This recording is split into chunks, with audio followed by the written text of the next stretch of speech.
Assalamu alaikum dear students. I am your teacher Raja Tahir, teacher Government UPS Valra Mazun Mawar, and this is class 7th and the subject is science and topic is heat, and we have completed, as you know, we have finished this chapter. We have learned so many interesting things, so many important subtopics in this chapter, and we have concluded it, and now we have reached the exercise part of this chapter, and today we will start doing the exercise portion of this chapter. तो आज हम जो हमने complete chapter किया heat का, आज हम इसका जो एक्सरसाइज पोर्शन है वो हम करने जा रहे हैं. तो इसका जो क्वेश्चन नंबर 1 है, question number 1 of this chapter is that is state similarities and dissimilarities between the laboratory thermometer and the clinical thermometer. हमें जो कुछ सिमिलरिटीज यानी कि एक जैसे चीज़ें क्या है लेबॉरेटरी थर्मामीटर और क्लिनिकल थर्मामीटर है में, और इसमें डिफरेंस मुख्तलिफ क्या चीज़ें यानी अस वनो ही क्या चीज़ लेबॉरेटरी थर्मामीटर्स तो क्लिनिकल थर्मामीटर्स मज तो बे मुख्तलिफ क्या कम चीज़ अमन दोन थर्मामीटरन मज. गोडल वो similarities. First we will see what are the similarities between clinical thermometer and laboratory thermometer. तो इसमें हम देखेंगे first one is both are made up of glass and consist of long narrow nostrils, long narrow glass tube. तो एक तो इसमें similarity ये कि दोनों गिलास ट्यूब के बने हुए हैं, दोनों गिलास के बने हुए हैं, शीशे के बने हुए होते हैं, और दोनों में एक लंबा सा नैरो ट्यूब जैसा होता है. तो दूसरी सिमिलरिटी इसमें ये है at one end both have a bulb. एक दूसरे सिरे पे दोनों के पीछे जी ऐसी की शक्ल का एक चीज़ होता है जिसे हम बल्ब कहते हैं, दोनों में लगा हुआ होता है. ये भी एक सिमिलरिटी है. तीसरी सिमिलरिटी ये है both are used to measure temperatures. तो दोनों दूसरी सिमिलरिटीज इसमें है कि दोनों इस्तेमाल किए जाते हैं टेम्परेचर नापने के लिए. अब फ़र्क ये है कि उसमें जैसे ज़्यादा स्केल का टेम्परेचर आप नाप सकते हैं लेबॉरेटरी थर्मामीटर में, और वो डॉक्टर्स थर्मामीटर या क्लिनिकल थर्मामीटर में आप ह्यूमन बॉडी का टेम्परेचर नाप सकते हैं. बहरहाल सिमिलरिटी इसमें ये है कि दोनों से हम टेम्परेचर ही नापते हैं. Then it is point 4 similarity bulbs of both the thermometers consist of mercury. दोनों थर्मामीटर्स के जो बल्ब होते हैं आगे उसमें दोनों में मरकरी लगा हुआ होता है. ये भी एक सिमिलरिटी है. तो एक और सिमिलरिटी इसमें ये है कि Celsius scale is present in both. जो हमें ये जो clinical and this laboratory thermometer ये हमें सेल्सियस स्केल में दोनों में अवेलेबल होते हैं. यानी कि क्लिनिकल थर्मामीटर भी आपको सेल्सियस स्केल में अवेलेबल मिलेगा, और जो लेबोरेटरी थर्मामीटर है वो भी आपको सेल्सियस स्केल में आपको रेडियन पोजीशन में अवेलेबल मिलेगा. Then it is difference. अब हम डिफरेंसेस देखेंगे, इनमें क्या चीज़ें अलग अलग हैं, मुख्तलिफ हैं. वो इसको हम दो साइड में बांट देंगे, इसको हम डिवाइड करेंगे, इसको हम डिफरेंशिएट करेंगे. एक साइड में हम लिखेंगे क्लिनिकल थर्मामीटर और दूसरे साइड में हम लिखेंगे लेबोरेटरी थर्मामीटर. तो पहले हम क्लिनिकल थर्मामीटर में देखेंगे क्या क्या है. तो यहाँ पे हमने एक साइड में क्लिनिकल थर्मामीटर लिखा, दूसरे में लिखा लेबोरेटरी थर्मामीटर. अब हम इसकी डिफरेंशिएशन करेंगे, यानी कि फ़र्क करेंगे. ये देखिए, तो फर्स्ट हम लिखेंगे क्लिनिकल थर्मामीटर. हम देखेंगे हम temperature ranges from 35 degree to 42 degree Celsius. Clinical thermometer में जो टेम्परेचर का रेंज होता है 35 से 42 डिग्री तक की रेंज इसको होती है. तो दूसरे साइड में जो लेबोरेटरी थर्मामीटर का टेम्परेचर रेंज है वो -10 डिग्री सेल्सियस से 110 डिग्री सेल्सियस तक इसकी रेंज होती है. ये तो एक डिफरेंस होगी, एक फ़र्क होगी. दूसरी डिफरेंस है used to measure human body temperature. This clinical thermometer is used to measure human body thermometer. Clinical thermometer से हम जो इंसान की जो बॉडी का टेम्परेचर नापते हैं. But on the other hand laboratory thermometer is used to measure temperature in the laboratory.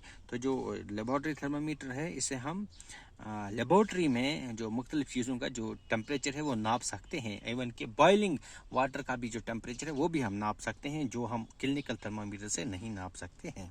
तो ये तो एक और डिफरेंस होगी. एक और डिफरेंस है, it has a kink which prevents immediate back flow of mercury.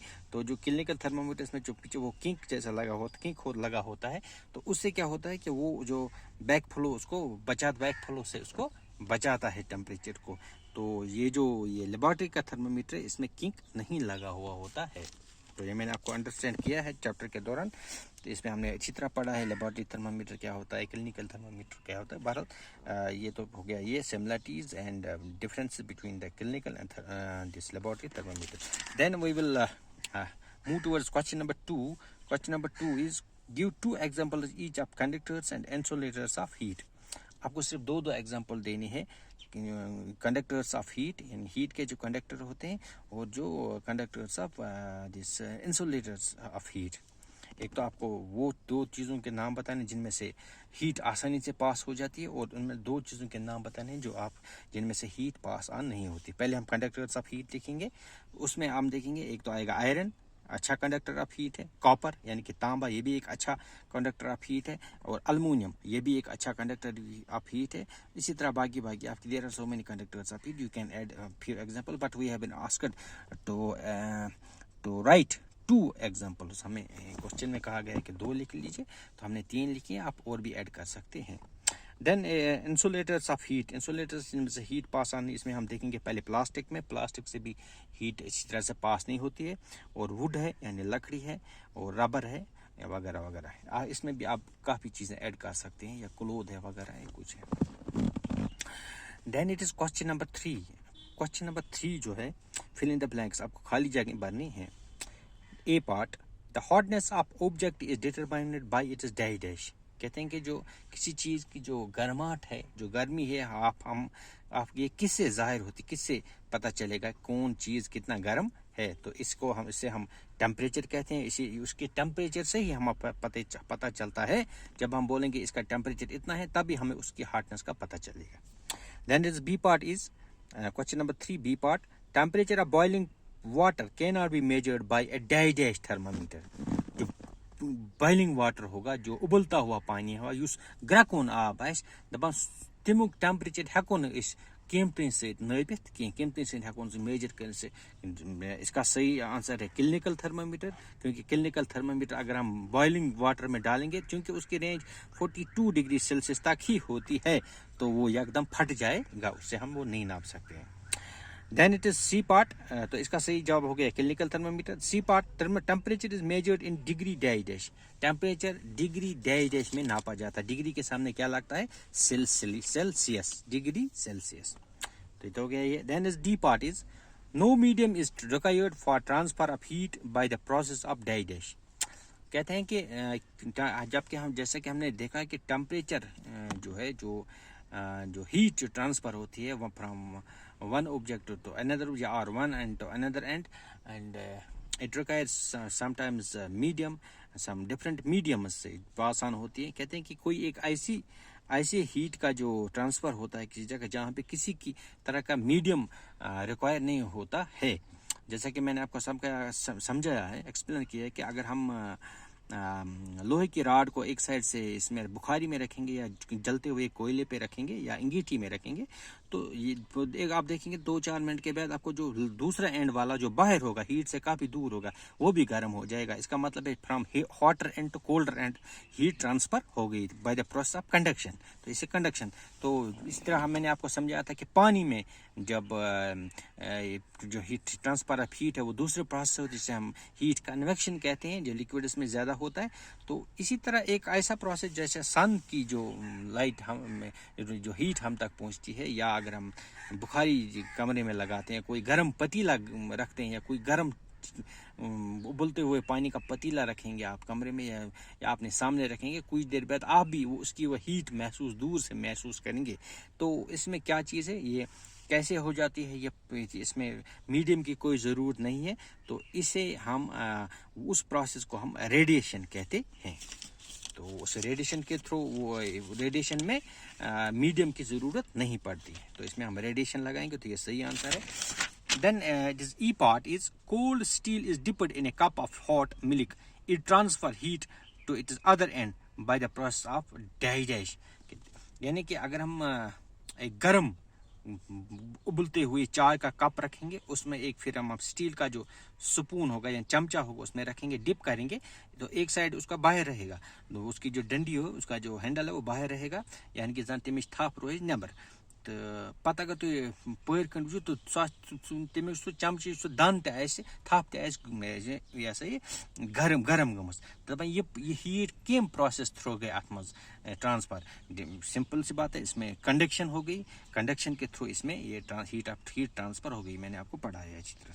Then F part, clothes of digest colors absorb heat better than others of light colors। कहते हैं कि क्लोथ यानी कपड़े, किसी रंग के कपड़े ज्यादा हीट एब्जॉर्ब करते हैं बनस्बत जो लाइट कलर के हैं, जैसे वाइट कलर है, पिंक है या कोई ज़्यादा तेज़ कलर है, उससे ज़्यादा हीट कोई कलर एब्जॉर्ब करता है। तो डार्क कलर मैंने आपको बताया इसमें ज़्यादा ब्लैक होता है, ब्लैक ज़्यादा एब्जॉर्ब करता है जो, और कुछ डार्क कलर जो है वो ज़्यादा हीट एब्जॉर्ब करते हैं, तो इसमें हम डार्क लिखेंगे। Then it is question number 4। Question number 4 is match the following. हमें आपस में इनको मिलाना है, सही स्टेटमेंट को सही वर्ड के साथ मिलाना है। तो पहला स्टेटमेंट है, इसको हम इस कॉलम ए इधर से लिखेंगे, इसको हम बी लिखेंगे, जस्ट लाइक दिस, आपकी आसानी के लिए। तो ये पहला है लैंड ब्रीज ब्लोज ड्यूरिंग। कहते मैंने आपको वो जो टॉपिक समझाए थे, वो प्रोसेस क्या, लैंड ब्रीज कैसे होती है, सी ब्रीज कैसे होती है, वही हमें देखना है। कहते हैं कि land breeze blows during, land breeze है वो कब चलती है, sea breeze blows during, sea breeze जो है वो कब चलती है, वो यानी सी ब्रीज कब, उसका इफेक्ट कब होता है। Dark coloured clothes are preferred during, जो डार्क कलर यानी कि काले कपड़े या ज़्यादा गहरे रंग के कपड़े हम कब लगाना ज़्यादा हम प्रेफर करते हैं, तरजीह देते हैं उन कपड़ों को।